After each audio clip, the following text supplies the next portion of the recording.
नव महाराष्ट्राचे शिल्पकार, महाराष्ट्र राज्याचे लाडके मुख्यमंत्री माननीय देवेंद्र फडणवीस साहेबांना विनंती करतो की आपण या सभेला संबोधित करावं। माननीय देवेंद्र फडणवीस साहेब। हिंदवी स्वराज्याचे सरसंस्थापक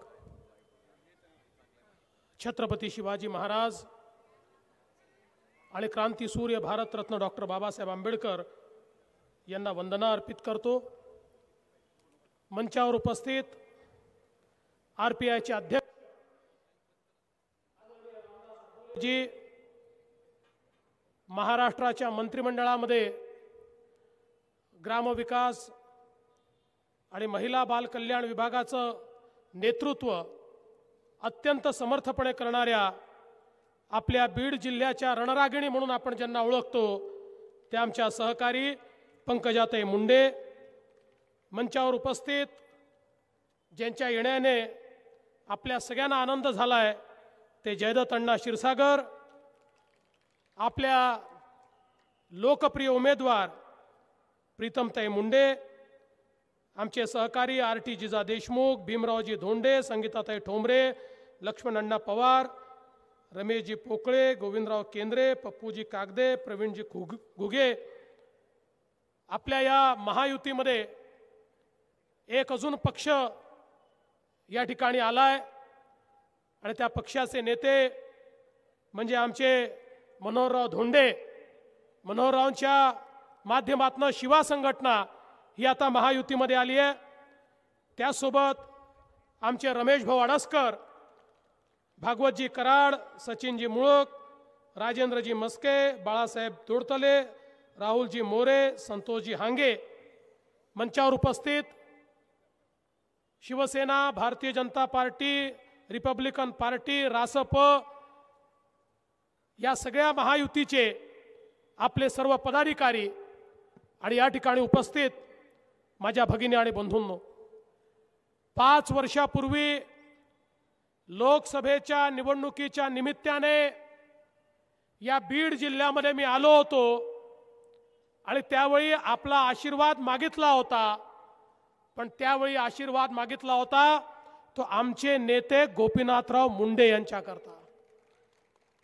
आणि बंधू भगिनींनो, आपण इतका भरभरून आशीर्वाद मुंडे साहेबांना दिला, खऱ्या अर्थानं या महाराष्ट्राच्या राजकारणाला एक नवीन दिशा जर कोणी दिली असेल तर या बीड जिल्ह्याच्या सुपुत्राने गोपीनाथराव मुंडेंनी दिली।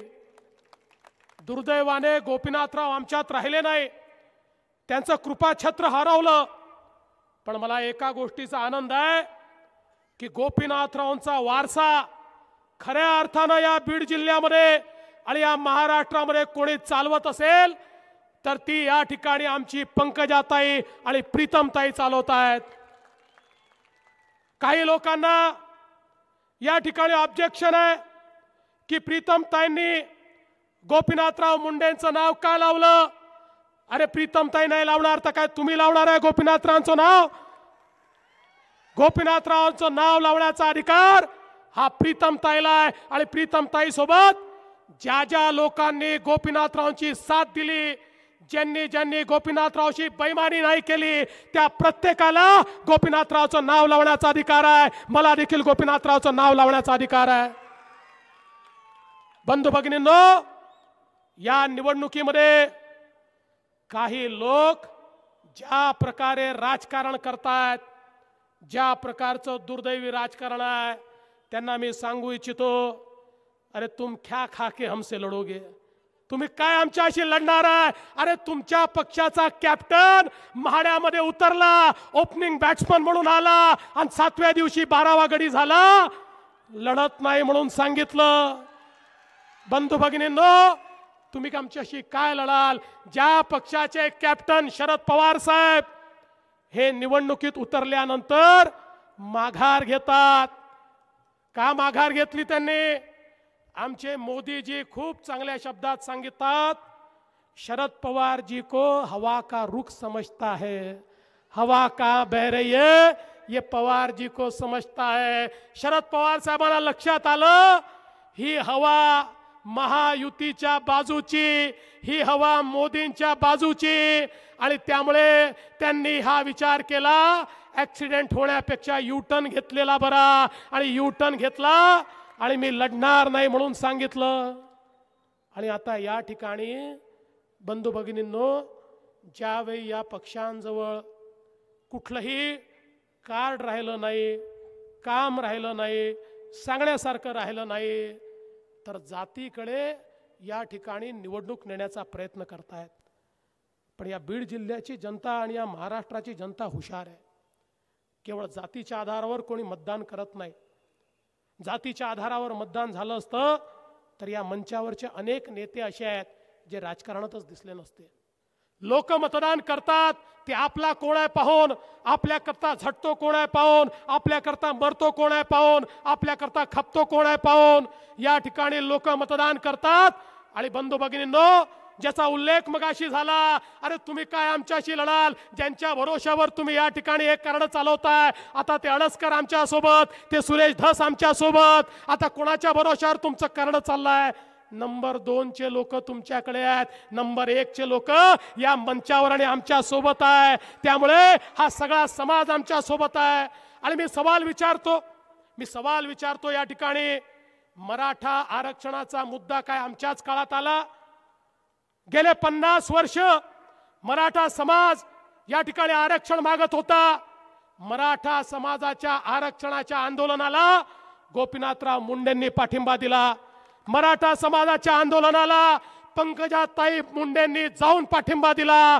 आणि या भाजप सेना युतीच्या कार्यकाळात मराठा समाजाला आम्ही आरक्षण दिलं. तुम्ही आता या ठिकाणी राजकारण करता, पण राजकारण करणाऱ्या राष्ट्रवादी काँग्रेसला मी विचारतो, 15 वर्ष तुमचं सरकार होतं, का तुम्ही मराठा समाजाला आरक्षण दिलं नाही? बंधू भगिनींनो, या ठिकाणी केवळ जातीने कोणी पुढारी होत नसतो, त्या जाती करता तुम्ही काय केलाय याच्या आधारावर पुढारी पण ठरत असतं. अरे आम्ही नसू त्या समाजाचे, पंकजाताई प्रीतमताई नसतील त्या समाजाच्या, पण त्या समाजाच्या सुखदुःखामध्ये आम्ही देखील त्या ठिकाणी राहिलो.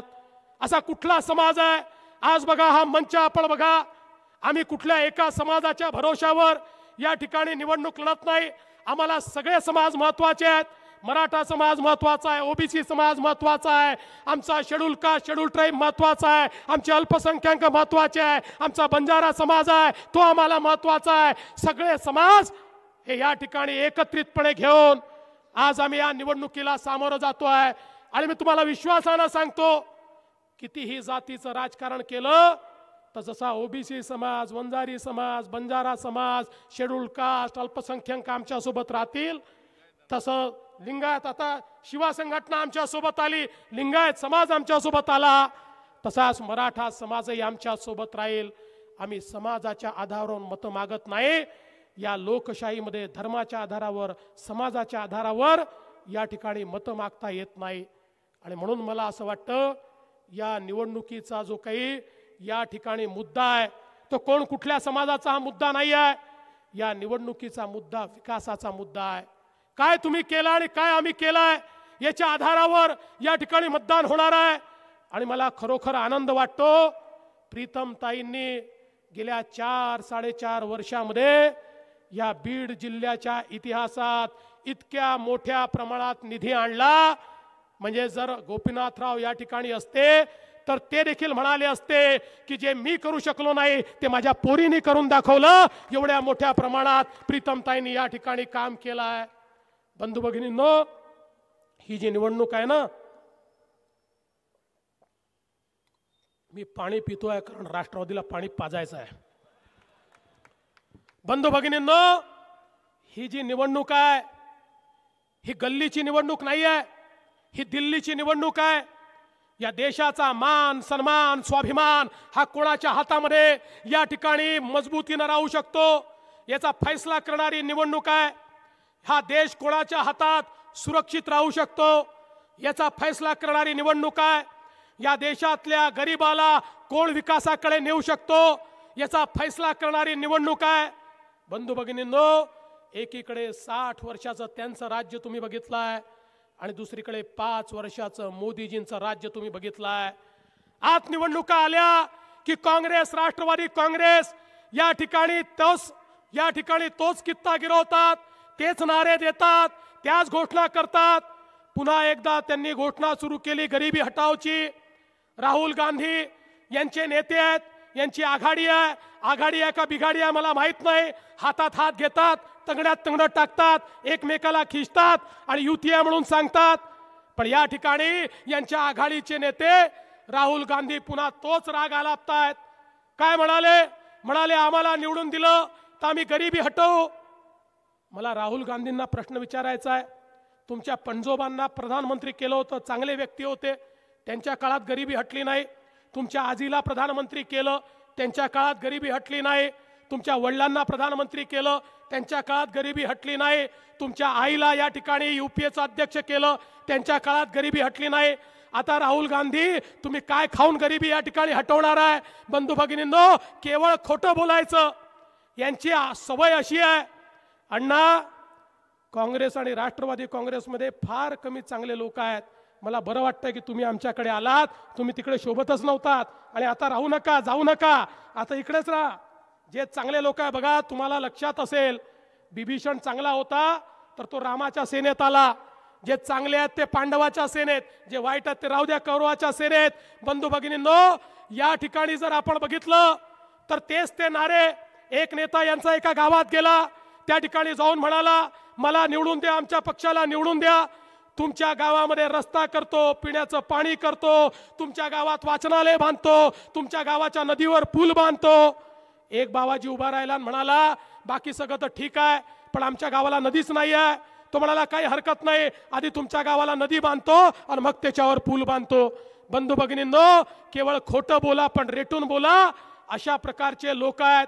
आता यांनी नारा दिला, म्हणाले आम्ही गरीबाला 72,000 रुपये देणार. अरे 72,000 रुपये कुठून देणार विचारलं राहुल गांधींना. 72,000 रुपये कुठून देणार? काही उत्तर देता आलं नाही. बाजूला चिदंबरम होते. चिदंबरमला विचारलं अरे तुम्ही तर अर्थमंत्री होते, हे तुमची महाआघाडी 72,000 रुपये देणार आहे, सांगा कुठनं देणार आहे? ते चिदंबरम म्हणाले हे हे काय सांगायचं, आता गेल्या 2-3 वर्षात पैसे येत आहेत, मग पुढच्या 2-3 वर्षात अजून तिजोरीत पैसे येतील, मग आम्ही ते पैसे देऊन टाकू. म्हणजे मोदींनी काळ्या पैशावर कारवाई करायची, देशाच्या तिजोरीत पैसे आणायचे आणि त्याच्या भरोशावर यांनी सांगायचं की आम्ही हे पैसे देऊन टाकू. अरे या ठिकाणी गरीबाला पैसे देण्याकरता नरेंद्र मोदी आहे, तुमची आवश्यकता नाही आहे. तुम्ही गरिबी हटवली तर केवळ आपल्या चेल्या चपाट्यांची हटवली, आपल्या नेत्यांची हटवली. सामान्य माणसाची गरिबी तुम्ही कधीच हटवली नाही. पण बंधू भगिनींनो, राहुल गांधींची ही गरिबी हटावचा नारा कसा आहे, हे 72,000 रुपये कसे देणार आहे? एका माणसाला विचारलं अरे तू 1 लाख रुपयाचं कर्ज घेतलं, हे 1 लाख रुपयाचं कर्ज तू कसं परत करणार? तो म्हणाला सोपा आहे, मी काल कोंबडी आणली आहे, या कोंबडीला 4 अंडे होतील, त्यातनं 4 कोंबड्या निघतील, मग त्यांना 16 अंडे होतील, त्यातनं 16 कोंबड्या निघतील, मग त्यांना 64 अंडे होतील, त्यातनं 64 कोंबड्या निघतील. असं करत करत 640 कोंबड्या झाल्या की त्या विकतो आणि 1 लाख रुपयाचं कर्ज परत करतो. हे राहुल गांधी आणि शरद पवार यांचे जे या ठिकाणी घोषणापत्र आहेत, हे अशाच प्रकारचा कोंबड्या विकण्याचा धंदा आहे. एक नवा पैसा कोणाला मिळणार नाही, अशा प्रकारचे लोक आहेत. मला तर कधी कधी असं वाटतं, राहुल गांधी भाषण करतात ना, त्यांचं भाषण ऐकल्यावर मला वाटतं टीव्हीवर सिरियल येते ना, तर सिरियलच्या आधी एक सूचना येते. काय सूचना असते? या सिरियलमधले सगळे पात्र काल्पनिक आहे, याचं कथानक काल्पनिक आहे, याचा वास्तविकतेशी कुठलाही संबंध नाही आहे, तुमच्या भरोशावर विश्वास ठेवा, आमची जबाबदारी नाही आहे. काही दिवसांनी राहुल गांधीच्या भाषणाच्या आधी टीव्हीवर दाखवतील हे भाषण काल्पनिक आहे, याच्यात वास्तविकतेचा कुठलाही संबंध नाही आहे, तुम्ही विश्वास ठेवला तर आपल्या भरोशावर ठेवा, आम्ही त्याला जबाबदार नाही आहे, आम्ही केवळ मनोरंजनाकरता हे कार्यक्रम दाखवतो आहे. बंधू भगिनींनो, या देशामध्ये गरिबीच्या विरुद्ध खरी लढाई जर कोणी लढलं तर या ठिकाणी नरेंद्र मोदी लढले. तुम्ही बघा, या देशामध्ये एक एक योजना मोदीजींनी आणली. जनधन सारखी योजना की ज्या योजनेच्या माध्यमातून 34 कोटी लोकांना बँकेचं खातं मिळालं. हे 34 कोटी कोण होते? ज्यांना बँकेच्या दारात गेलं तर चपराशी आत घेत नव्हता, त्यांना केवळ खातं दिलं नाही. गेल्या 5 वर्षामध्ये या खात्यामध्ये 80,000 कोटी रुपये थेट या ठिकाणी दिले. बंधू भगिनींनो, राजीव गांधी जेव्हा देशाचे पंतप्रधान होते ते असं म्हणायचे की मी ज्यावेळेस दिल्लीहून 1 रुपया पाठवतो शेवटच्या माणसापर्यंत 15 पैसे पोहोचतात, 85 पैसे व्यवस्था खाऊन टाकते, भ्रष्टाचार खाऊन टाकतो, दलाल खाऊन टाकतात. मोदीजींनी सांगितलं न खाऊंगा न खाने दूंगा, मी 1 रुपया पाठवील, शेवटच्या माणसाच्या खात्यात पूर्ण 1 रुपया या ठिकाणी जाईल. आणि बंधू भगिनींनो, आपण बघितलं गेल्या 5 वर्षामध्ये शेतीच्या योजना असो, सामाजिक न्यायाच्या योजना असो, घरकुलाची योजना असो, शौचालयाची योजना असो, जेवढ्या योजना या ठिकाणी आल्या, कुठल्याही योजनेत दलाल नाही आहे, कुठल्याही योजनेत भ्रष्टाचार नाही आहे. थेट लोकांच्या खात्यामध्ये पैसे चालले आहेत. या देशातली दलाली बंद करण्याचं काम हे मोदीजींच्या माध्यमातून झालं. आज या ठिकाणी मगाशी प्रीतमताई विचारत होत्या कोणाकोणाकडे शौचालय आहे. बंधू भगिनींनो, मोदीजी ज्यावेळी देशाचे पंतप्रधान झाले, देशामध्ये केवळ 45% लोकांकडे शौचालय होतं, 55% लोकांकडे शौचालय नव्हतं. आमच्या आया बहिणींना त्या ठिकाणी एकतर संध्याकाळ होण्याची वाट पाहावी लागायची किंवा सूर्य उजाडाच्या आत बाहेर जावं लागायचं. आज देशामध्ये 98% घरामध्ये शौचालय आहे आणि महाराष्ट्रामध्ये 100% घरात शौचालय आहे. हे जर कोणी करून दाखवलं असेल तर हे मोदीजींनी करून दाखवलं. उज्ज्वलाचा गॅस घरोघरी गेला. बंधू भगिनींनो, एक आमची माय माऊली चुलीवर जेव्हा स्वयंपाक तयार करते, प्रत्येक दिवशी तिच्या शरीरात एवढा धूर जातो. एखाद्या व्यक्तीने रोज 300 बिड्या पिल्या तर त्याच्या शरीरात जेवढा धूर जातो तेवढा धूर आमच्या माय माऊलीच्या शरीरात रोज जातो. ती रोज थोडी थोडी मरते, ती रोगराईनं ग्रसित होते. मोदीजीने सांगितलं माय माऊलीला धूर खाऊ देणार नाही. 13 कोटी घरांमध्ये उज्ज्वलाचा गॅस देण्याची सुरुवात ही मोदीजींच्या माध्यमातून झाली. आज हजारो घरांना या ठिकाणी खऱ्या अर्थानं गॅस मिळाला, दिवे मिळाले, इलेक्ट्रिकचं कनेक्शन मिळालं. प्रधानमंत्री आवास योजनेच्या माध्यमातून गरीबाला घर देण्याचं काम मोदीजींनी सुरू केलं. मोदीजी म्हणाले या देशाच्या स्वातंत्र्याला जेव्हा 75 वर्ष पूर्ण होतील त्यावेळी या देशामध्ये आम्ही एकही बेघर ठेवणार नाही. आणि मी पंकजाताईंचं अभिनंदन करतो. आमच्या ग्राम विकास खात्याला या महाराष्ट्रातल्या SECच्या यादीप्रमाणे 10 लाख गरिबांचे घरं बांधण्याची आम्ही या ठिकाणी संधी दिली. त्यातल्या 5 लाख गरिबांना घरं आम्ही 2 वर्षात दिली. उरलेल्या 5 लाख गरिबांना यावर्षी घरं देतोय. आणि ज्यांची नावं यादीत आली नाही त्यांची नवीन यादी तयार करतोय. पुढच्या 2 वर्षामध्ये या महाराष्ट्रामध्ये एकही गरीब असा राहणार नाही ज्याचं स्वतःचं घर नाही. प्रत्येक गरीबाला घर देण्याचं काम हे प्रधानमंत्री आवास योजनेच्या माध्यमातून आपण करतोय. आज या ठिकाणी मोदीजींनी खऱ्या अर्थानं एक आयुष्यमान भारतची योजना आणली आणि या योजनेच्या माध्यमातून आमच्या गरिबांकरता त्यांनी आरोग्याची सेवा देण्याचा निर्णय केला. आज तुम्ही बघा, गरीबाला जर ऑपरेशन करायचं असेल 5 लाख रुपये खर्च येतो, 2.5 लाख रुपये खर्च येतो. या ठिकाणी तर गोपीनाथ मुंडे प्रतिष्ठानच्या माध्यमातून प्रीतमताईंनी, पंकजाताईंनी लाखो लोकांचं या ठिकाणी ऑपरेशन केलं. पण बंधू भगिनींनो, सामान्य गरीबाचं देशात काय होत होतं? मोदीजींनी सांगितलं जर गरीबाजवळ ऑपरेशनला पैसा नाही, औषधाला पैसा नाही, तर आयुष्यमान भारतची योजना आहे. देशातल्या 50 कोटी गरिबांना 5 लाखापर्यंतचा इलाज मोफत देण्याचं काम हे मोदीजींनी केलं.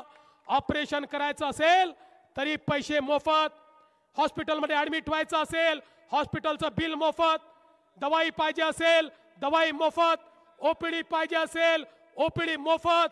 गरिबाकरता दरवर्षी 5 लाखापर्यंत मोफत अशा प्रकारचा इलाज हा मोदीजींनी सुरू केला.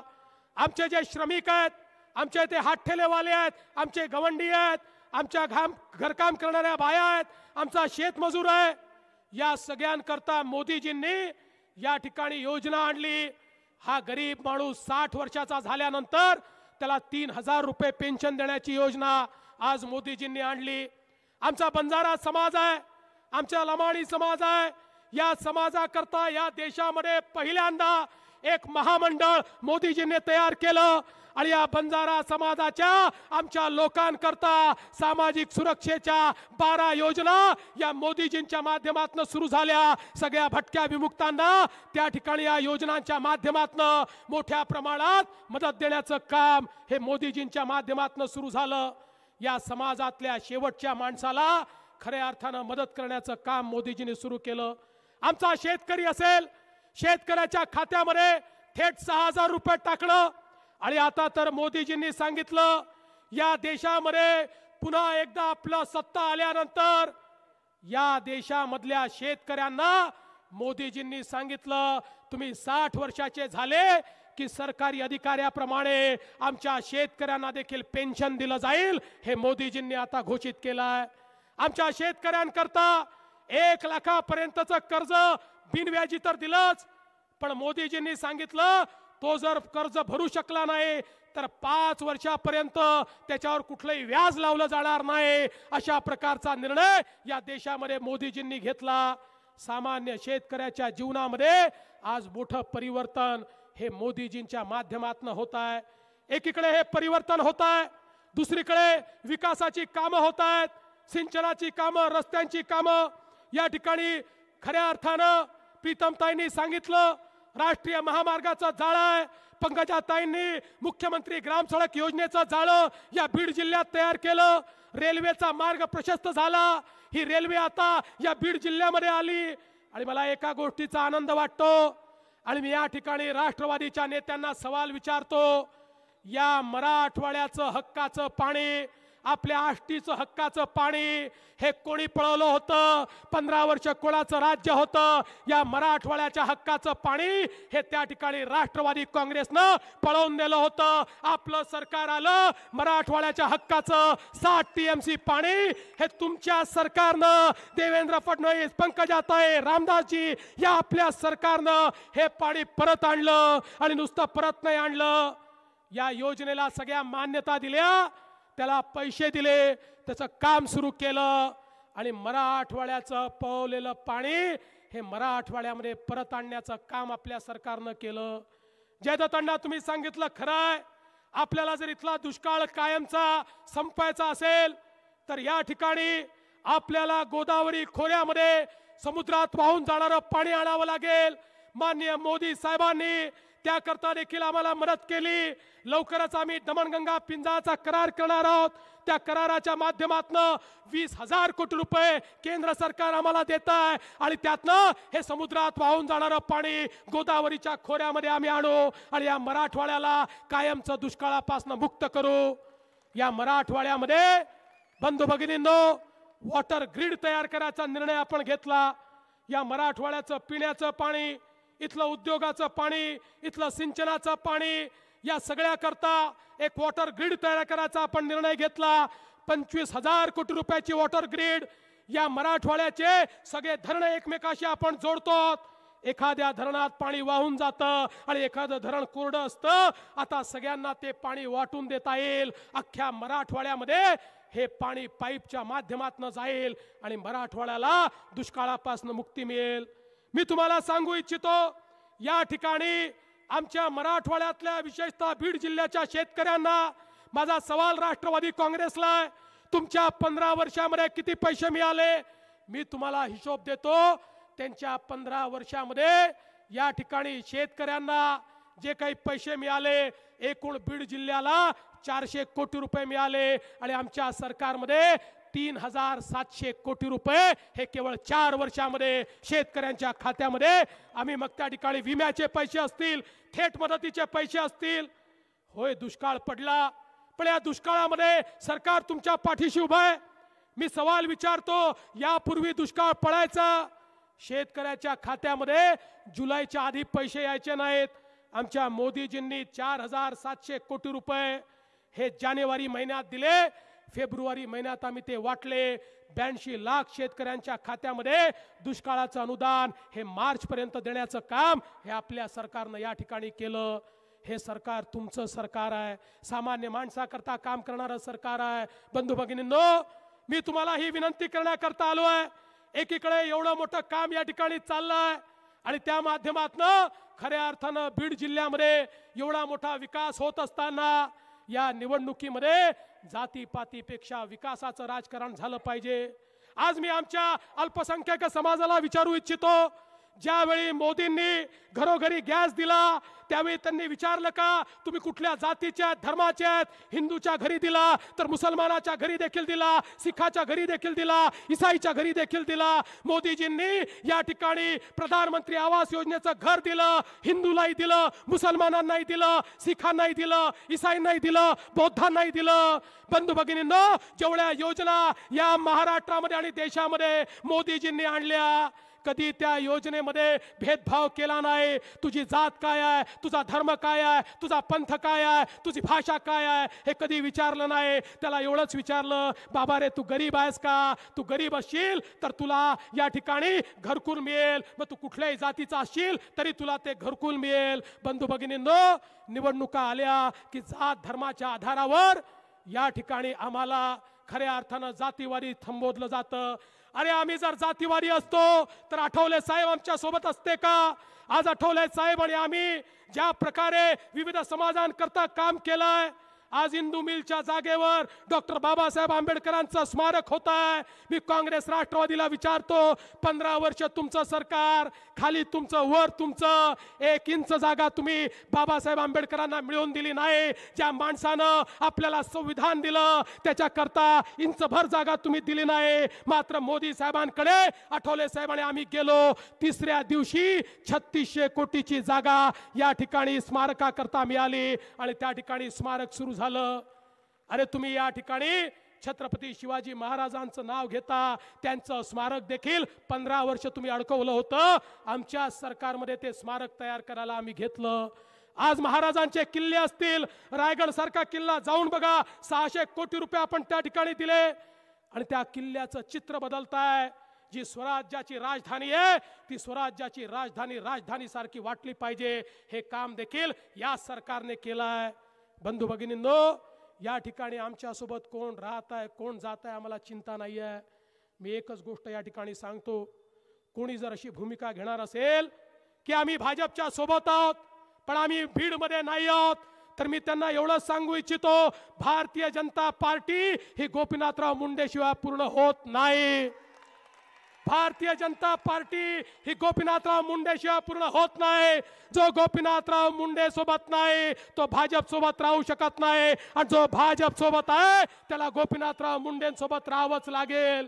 आणि म्हणून या ठिकाणी चिंता करू नका, कोण सोबत आहे, अरे जे आले त्यांना घेऊन आणि जे येणार नाही त्यांच्याशिवाय विजयाकडे तर आम्ही जाणारच आहोत। विजय तर आमचा होणारच आहे, चिंता करायचं कारण नाही आहे। पण बंधू भगिनींनो, ही निवडणूक जशी या ठिकाणी विकासाची आहे तशीच ही निवडणूक राष्ट्रीय अस्मितेची देखील आहे। या देशाच्या संरक्षणाची निवडणूक आहे। हा देश राहिला तर तुम्ही आणि आम्ही राहू। या देशाचा तिरंगा झेंडा जर फडकत राहिला तर खऱ्या अर्थानं या ठिकाणी आपण निवडणुका लढवू। आज काय अवस्था आहे बघा, आज या देशामध्ये मोदीजींच्या नेतृत्वामध्ये पहिल्यांदा भारत देश ज्या स्वाभिमानानं उभा आहे, ज्या अभिमानानं उभा आहे। मी तुम्हाला आठवण करून देतो, 2008 साली मुंबईमध्ये बॉम्बस्फोट झाले। आपण आठवा, 2008 साली मुंबईला पाक समर्थित आतंकवाद्यांनी घुसून मुंबईमध्ये बॉम्बस्फोट केले, किड्या मुंग्यासारखे आमचे लोक मारून टाकले। बंधू भगिनींनो, देशात एक काँग्रेस राष्ट्रवादीचं सरकार होतं, महाराष्ट्रात एक काँग्रेस राष्ट्रवादीचं सरकार होतं। काय केलं त्या सरकारनं? केवळ पाकिस्तानचा निषेध केला, मग तीव्र निषेध केला, मग युनायटेड नेशन मध्ये गेले, त्या ठिकाणी सांगितलं बघा बघा तो पाकिस्तान आमच्या शेजारचा देश, तो आमच्याकडे येतो, बॉम्बस्फोट करतो, तुम्ही त्याला रागवा। म्हणजे एखाद्या गल्लीमध्ये एखाद्या बंडूनं खंडूला मारायचं आणि खंडूनं बापाकडे जाऊन सांगायचं बापू बापू तो बंडू मला मारते, आणि मग त्या ठिकाणी बापाने येऊन बंडूला रागवायचं। अरे 125 कोटीचा देश, पण या देशाच्या पंतप्रधानामध्ये हा कणा नव्हता की उठून उभा राहून सांगेल खबरदार जर या ठिकाणी माझ्या देशात घुसाल तर तुमच्या देशात घुसून तुम्हाला मारेन। हे सांगण्याचा कणा या देशामध्ये नव्हता, या देशाच्या पंतप्रधानामध्ये नव्हता। पण बंधू भगिनींनो, या देशामध्ये वातावरण बदललं. मोदीजी प्रधानमंत्री झाले. मोदीजी प्रधानमंत्री झाल्यानंतर उरीमध्ये या ठिकाणी पाकिस्तानी आतंकवादी घुसले. त्यांनी आमच्या सैनिकांना शहीद केलं. आमच्या सैनिकांना शहीद केल्यानंतर मोदीजींनी सैन्याला बोलावून सांगितलं, अरे या पाकड्यांना आपल्या जवानाच्या शहादतचा मोल काय आहे, आमच्या रक्ताची किंमत काय आहे हे समजलं पाहिजे. जा तुम्हाला मी अधिकार देतो. आणि या भारताची जाबाज सेना त्या ठिकाणी पाकिस्तानमध्ये घुसली आणि सर्जिकल स्ट्राईक केला. आतंकवाद्यांचे अड्डे उद्ध्वस्त करून टाकले. या भारताच्या सेनेमध्ये ही ताकद नेहमीच होती. ज्या ज्या वेळी भारतावर हल्ला व्हायचा त्या त्यावेळी ही सेना म्हणायची, आम्हाला परवानगी द्या, परवानगी द्या. पण या देशाच्या नेतृत्वात ही हिंमत नव्हती की या सेनेला ते परवानगी देतील. ते सेनेला म्हणायचे, थांबा आम्ही चर्चा करतो, थांबा आम्ही चर्चा करतो. बॉम्बस्फोटावर बॉम्बस्फोट व्हायचे, यांच्या चर्चा संपायच्या नाही. पण ती ताकद मोदीजींमध्ये होती. त्यांनी सांगितलं, माझा सैनिक मेला तर त्या देशामध्ये जाऊन त्या देशातल्या आतंकवाद्यांना त्या ठिकाणी मारा. आणि आमच्या सेनेनं ते करून दाखवलं. बंधू भगिनींनो, पण या ठिकाणी कुत्र्याच्या वाकड्या शेपटीसारखा या पाकिस्तानी अतिरेक्यांनी पुन्हा एकदा पुलवामामध्ये आमच्या CRPFच्या जवानांवर हल्ला केला. CRPFचे 40 पेक्षा जास्त जवान शहीद झाले.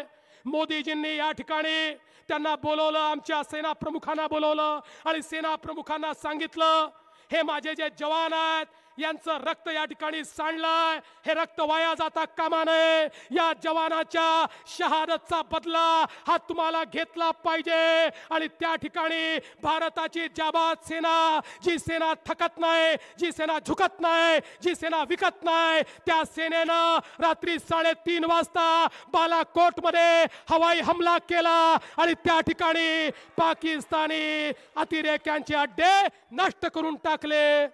बंधू भगिनींनो, मला कधी कधी आश्चर्य वाटतं, ज्यावेळी आमच्या सेना प्रमुखांनी सांगितलं आम्ही दहशतवादी अड्डे हे नष्ट केले आहेत, अमेरिकेने मान्य केलं, चीनने मान्य केलं, रशियाने मान्य केलं.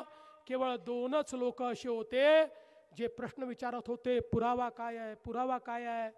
एक होता पाकिस्तान, कारण त्याची अवस्था अशी होती, अवघड जागेचं दुखणं सांगता येत नाही, सहनही होत नाही, अशी पाकिस्तानची अवस्था होती.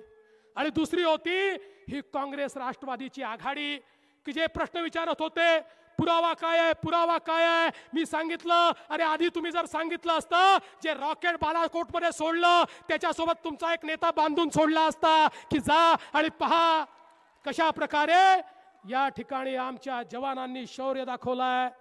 पण बंधू भगिनींनो, मला त्याही पेक्षा गंभीर काय वाटतं, या देशामध्ये एकीकडे पाकिस्तान आमच्याकडे येऊन आमच्या लोकांना किड्या मुंग्यासारखा मारतोय आणि दुसरीकडे राष्ट्रवादी काँग्रेसचा जाहीरनामा सांगतो पाकिस्तानशी युद्ध करू नका, त्यांच्याशी चर्चा करा.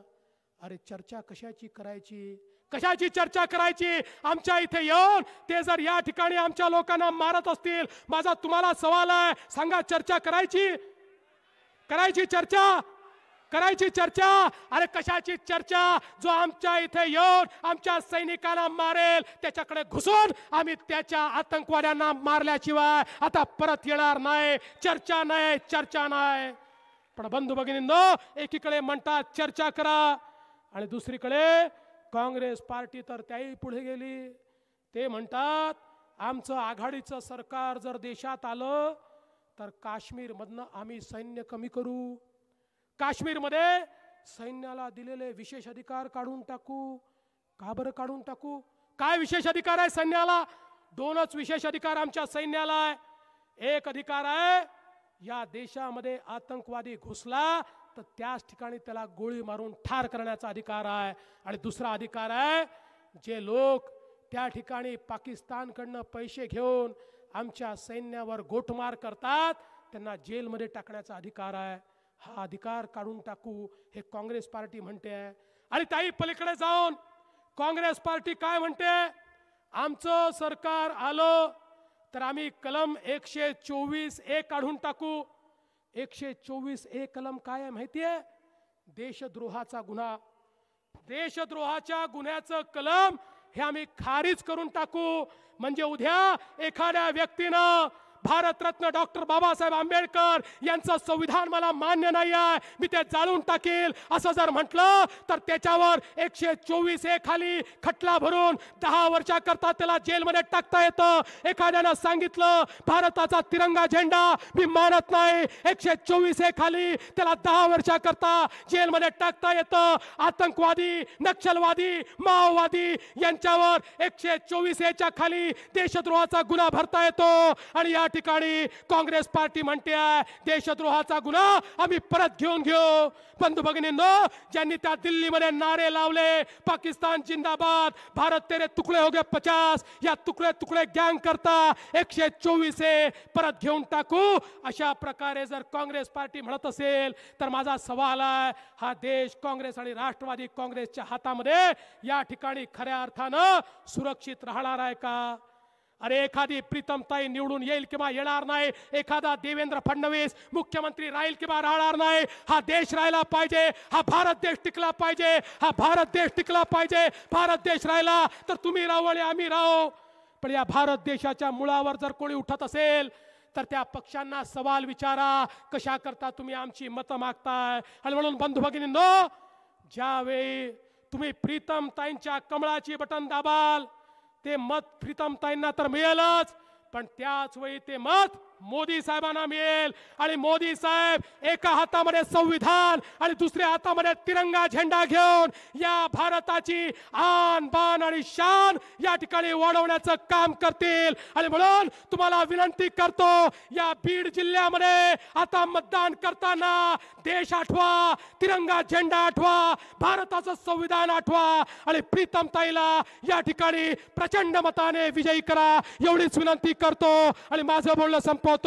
जय हिंद, जय महाराष्ट्र.